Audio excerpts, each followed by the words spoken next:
कि ये जो इश्यू है वो पब्लिक डोमेन में भी डालना चाहते हैं।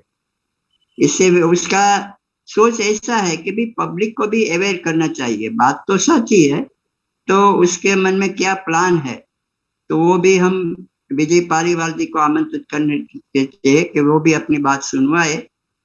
और विजय पालीवाल जी प्लीज कमेंट। जी बहुत बहुत धन्यवाद। जस्टिस राजीव लोचन जी मेरे ख्याल से अभी मौजूद हैं।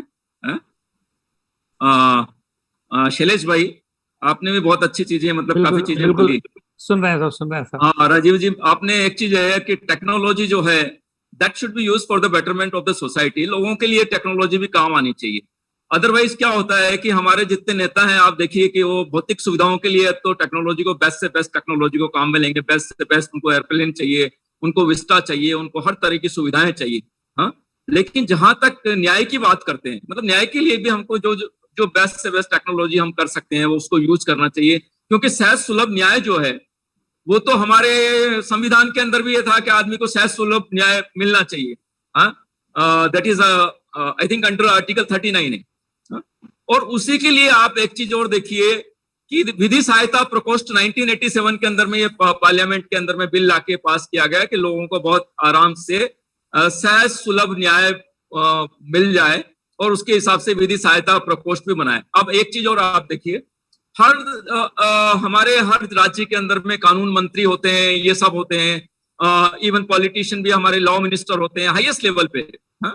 पूरी दुनिया के अंदर में घूमते हैं, वहां की व्यवस्था देखने के लिए या टेक्नोलॉजी के लिए या इसके लिए जाते हैं, हजारों लाखों करोड़ रुपए इसके ऊपर में खर्च करते हैं, लेकिन उस चीज को इंप्लीमेंट नहीं करते। आप एक चीज और मैं बताऊं आपको, जहां तक विधि सहायता प्रकोष्ठ की, क्योंकि मैं तो जन सुनवाई में जाता हूं, मैं तो एज एन एक्टिविस्ट में भी काफी जाना होता है, मेरा कलेक्टरेट्स में, कोर्ट्स में काफी जाना होता है। तो विधि सहायता प्रकोष्ठ का एक काफी बड़ा बजट होता है जो आपका सुप्रीम कोर्ट वगैरह की तरफ से एलोकेशन होता है, लेकिन उसका पूरा जो होता है वो खाने पीने में खर्च होता है, दुरुपयोग होता है। मतलब वो समोसा कचौरी पार्टी हो जाती है, चाय की पार्टी हो जाती है, उसके अंदर में गाने गाए जाते हैं, मतलब जो होता है it is just wastage of time. जो होता है ना, मतलब कि आदमी को भाई सारी तरह की सुविधाएं वगैरह मिलनी चाहिए, वो कहीं भी नहीं मिल पाती।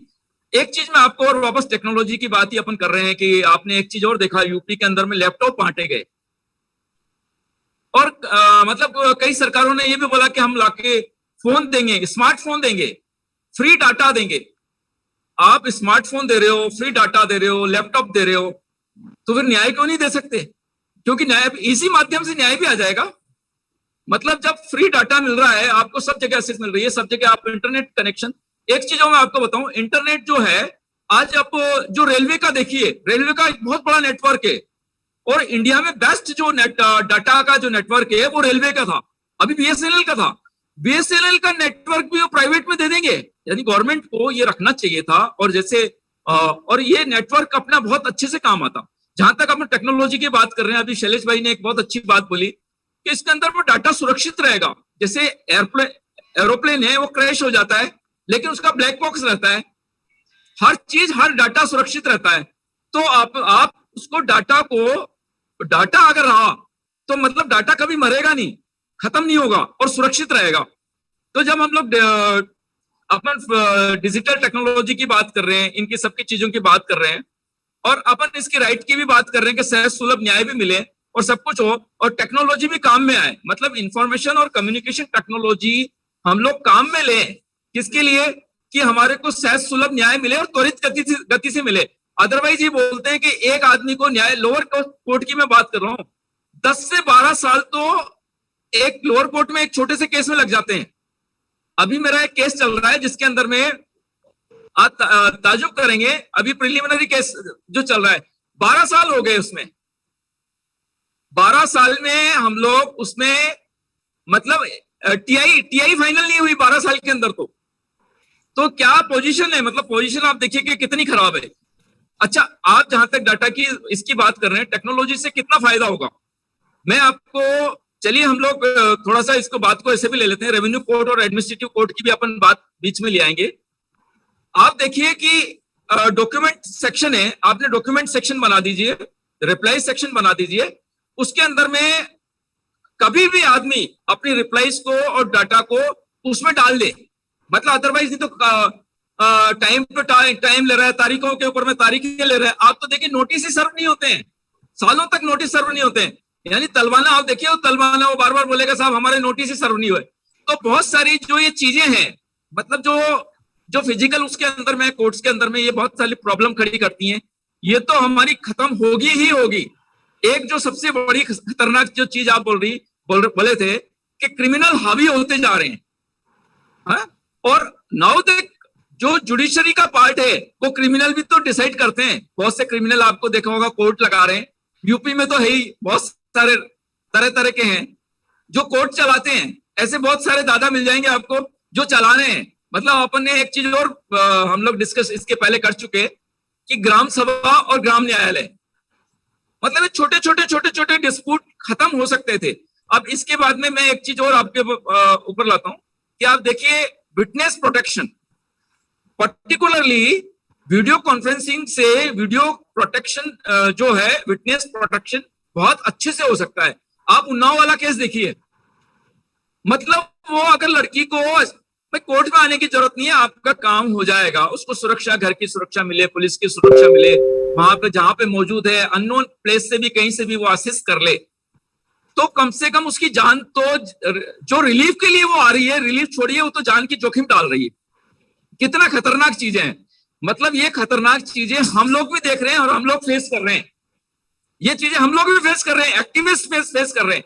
आप इसके सबसे बड़ा उदाहरण एमपी वाले शिवानंद जी वगैरह बैठे हैं, व्यापम घोटाला, 38 का फिगर तो है, 38 एक्टिविस्ट शहीद हो गए, ये तो फिगर है, कितने हुए होंगे भगवान जाने। मतलब ये जो चीजें हैं, क्योंकि एक जो नेक्सस है पॉलिटिशियन का, क्रिमिनल्स का, वो भी चाहेंगे कि ये चीजें नहीं हो। मैं आपको अब रेवेन्यू कोर्ट की भी बात बता रहा हूं कि ज्यादातर जो झगड़े होते हैं या ज्यादातर जमीन जायदाद को लेके होते हैं, जब आपने डिजिटलाइजेशन ऑफ डाटा कर दिया, अब डिजिटलाइजेशन ऑफ रिकॉर्ड्स भी हो रहा है, जमीनों का हो रहा है। भाई जमीन रबर तो है नहीं जो खींचतान के बड़ा कर दिया, अब पूरा ऑलमोस्ट सभी जगह हो रहा है। तो हमारे जैसे राजस्थान के अंदर में भू राजस्व अधिनियम 1957 चलता है। मैं कई बार मैंने उसको बहुत अच्छे से पढ़ा है, हमने आरटीआई का पढ़ा, ये भी करा, हम लोग काम में भी लेते हैं कि इनको जो है हमारा कॉन्स्टिट्यूशन ऑफ इंडिया, इसको भी काम में ले। तो आप ये देखिए कि नॉलेज जब हो जाएगी और टिप के ऊपर में होगी, इंटरनेट के ऊपर में होगी, आदमी फट से वहीं जज के सामने भी करके बता देगा हाँ आप यहाँ गलती कर रहे हो। उसके अंदर में जो भू राजस्व अधिनियम 1957 है, उसके अंदर में ऑफिसर्स के दायित्व बता रखे, लॉज हैं, नियम है और कर्तव्य भी बता रखे हैं। मैं जन सुनवाई में कंटिन्यूअसली जा रहा हूँ, काफी साल से जा रहा हूँ, 12 साल से जा रहा हूँ। मैं बोलता हूँ कलेक्टर साहब ये तो आपकी ड्यूटी है, जिले के सबसे बड़े जिले के भू राजस्व अधिकारी कौन हो? आप हो। आपके नीचे से लेके पूरी चेन आपके ऊपर गलती कर रहा है, उसको रोकना किसकी जिम्मेदारी? आपकी जिम्मेदारी है। हम लोग उनकी हालत खराब कर देते हैं, आईएएस ऑफिसर की हालत खराब कर देते हैं कि भाई आप ये कर रहे हो। और आप एक चीज और देखिए, एडमिनिस्ट्रेटिव कोर्ट, रेवेन्यू कोर्ट, अब एडमिनिस्ट्रेशन को कितनी उनको 107, 116, 151, इसका सबसे ज्यादा दुरुपयोग जो करते हैं वो तो ये लोग ही करते हैं, सिटी मजिस्ट्रेट करता है। मेरे को खुद के ऊपर में लगा दिया, जबकि मैं सीएलजी मेंबर रहा हूं कोटा में, मेरे को बच्चा जानता है, 107, 116 के अगेंस्ट मेरे पे केस दर्ज हो गया, जान से मारने की धमकी दी। पहले क्या होता था, इसकी वीडियो रिकॉर्डिंग होती थी जन सुनवाई की, मैं आपको बात बता रहा हूँ 6-7 साल पुरानी। इट वॉज ए रूल की जन सुनवाई की रिकॉर्डिंग होती थी। आरटीआई के अंदर में हम लोग रिकॉर्डिंग की भी कॉपी ले सकते हैं। उन्होंने इसके अंदर में रिकॉर्डिंग होती थी तो हम लोग इनके ऊपर में हावी होते थे कि भाई रिकॉर्डिंग तो हो ही रही है, तो आपको रिकॉर्डिंग में यह भी फायदा है कि सब चीजें आपकी ऑन रिकॉर्ड हो रही हैं, रिकॉर्डिंग में होती जाए, दर्ज होती जाए। अब आज कम से कम रिकॉर्डिंग में दर्ज होगी तो वो कम से कम जो विटनेस है वो सुरक्षित तो हो गया, वो बोल देगा कि मेरे को इससे खतरा है, मेरे को इस फलाना आदमी से जान का खतरा है, अगर मैं मरा तो तेरी जिम्मेदारी होगी। मैं कोर्ट की बात बता रहा हूं, मेरे को थ्रेट थी एक बार, तो मैं जज को बोल दिया कि सर आप तो मेरे मृत्यु पूर्व बयान दर्ज कर लीजिए। तो वो मेरे को बोल रहे हैं आप क्या कर रहे हैं, मेरे बयान दर्ज हो रहे थे। मैंने कहा सर वो जो आपके पीछे से खड़ा है वो बोल रहा है तू बाहर तो निकलेगा कोर्ट से, तू बाहर निकलेगा तो हम तेरे को देख लेंगे। मैंने कहा सर आप इसको bring it on the record of the court. तो कम से कम ये चीज कोर्ट के रिकॉर्ड में तो आती है। तो ये जो बहुत सारी चीजें हैं, मतलब कई चीजों को बचाएंगी, कई चीजों को समाज के अंदर भी परिवर्तन लाएगी। और एक अपन जो देख रहे हैं ना कि समाज के अंदर में ये जो आ रही है, सब क्रिमिनल्स आ रहे हैं, पॉलिटिक्स के अंदर में आ रहे हैं, इसके अंदर में आ रहे हैं, ये चीजें भी धीरे धीरे कम होगी। नहीं तो अदरवाइज आप एक चीज और देखिए कि राजनेता क्यों होते हैं, क्योंकि अभी वो जाके केस को विड्रॉ कर लेते हैं, उनके पास शक्ति है। बहुत सारे मतलब आप देखिए नेता आते भी इसलिए हैं, क्यों, पहले तो नियुक्ति होती है, सरकारी वकील की नियुक्ति यही करते हैं, डिजायर के ऊपर में जाते हैं, सरकारी वकील वो आएंगे। तो जब ट्रांसपेरेंसी बढ़ जाएगी, बहुत सारी चीजें हो जाएगी, पब्लिक की नॉलेज में आएगी कि बहस कैसे कर रहा है, क्या कर रहा है, कैसा पक्ष रख रहा है, तो उसका फायदा डेफिनेटली कम्युनिटी को होगा, समाज को होगा। एक बात और, अभी जैसे शैलेश भाई भी बता रहे थे, आप भी बता रहे हैं कि यंग जो लॉयर आ रहे हैं उनमें बहुत गजब की नॉलेज लेके आ रहे हैं। और दूसरा, ये इंटरनेट का फायदा हो रहा है उनको।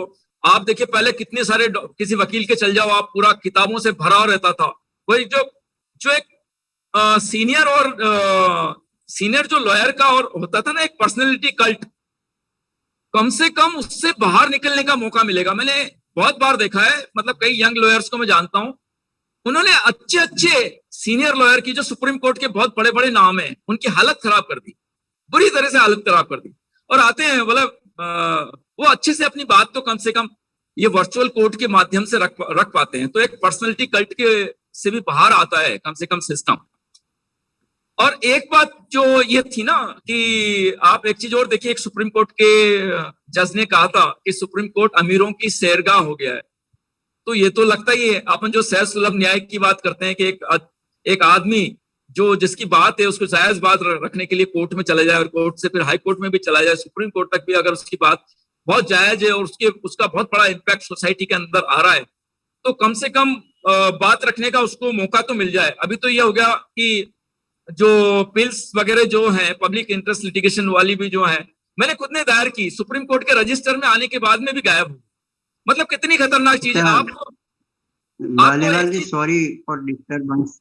बालीवाल जी, आपका जो टॉपिक था वो पब्लिक डोमेन में ये इश्यू ले जाने का था, तो मैं अभी वो बात उसी बात पे आ रहा हूँ। इस पर तो आए नहीं और आपका समय भी खत्म होने वाला है, तो एक्चुअली उस बात पे आ रहा हूँ, तो ये वो पब्लिक डोमेन की बात कीजिए और आपका खत्म कीजिए प्लीज। मैं आपको यही बात बता रहा हूँ कि अभी ये जो सब चीजें हैं, जो जैसे हमारे जितने एक्टिविस्ट वगैरह भी हैं, अभी हमारे बीच में शिवानंद जी भाई से भी चर्चा हुई, शैलेश भाई से भी चर्चा हुई कि हमारा ये जो सब चीजें हम लोग कर रहे हैं, इसको एक पब्लिक मूवमेंट भी बनाए, और एक पब्लिक इंटरेस्ट लिटिगेशन जो है हम लोग उसको ऑनलाइन भी दर्ज करेंगे, जिससे कम से कम ये चीजें जो है हम लोग एक्टिविस्ट वगैरह को ये सब चीजों को करके, और जैसे पब्लिक डोमेन के अंदर भी जाएं तो लोग खुद न्यायपालिका के बारे में न्याय मिल जाए, सहज सुलभ न्याय हो, उसके लिए करें। बहुत बहुत धन्यवाद। थैंक यू वेरी मच दारिया साहब। सर हम क्षमा चाहेंगे, अगर हमको अनुमति दे दें तो हम निकलेंगे। तो हमने 12:30 बजे आर्बिट्रेशन 2 लगा रखे हैं sir. Thank you so much, thank you so much sir. एक मिनट रुकिए, वो शिवानंद जी सर। हेलो शिवानंद जी, जी कारिया, हाँ जी कारिया जी, सुन आप वोट ऑफ थैंक्स प्रपोज कीजिए जस्टिस मेरठ सर। नहीं अरे साहब जरूरत नहीं सर, प्लीज सर, हम member of the family sir. नहीं सब थैंक्स, बहुत धन्यवाद। हमेशा ही हम राजीव साहब, ये हमारा प्रिविलेज है कि हम आप लोगों के बीच बैठने को, अच्छी बातें सुनने का मौका मिला था। हम आपको धन्यवाद प्रपोज करते हैं। धन्यवाद, आपने मौका दिया साहब। सो काइंड ऑफ सर, आपके यहाँ पर आने से हम लोगों को सबको काफी ताकत मिलती है, और बहुत धन्यवाद सर आप।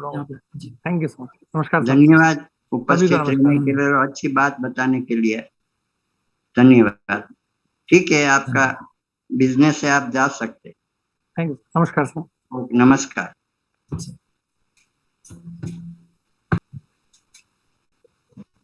अच्छा, तो हम बता रहे थे कि भाई पालीवाल जी ने ठीक बातें कही, और अब हम आते हैं मध्य प्रदेश के RTI commissioner mister Rahul Singh को इनवाइट करते हैं। उसके बारे में एक बात हम जरूर बता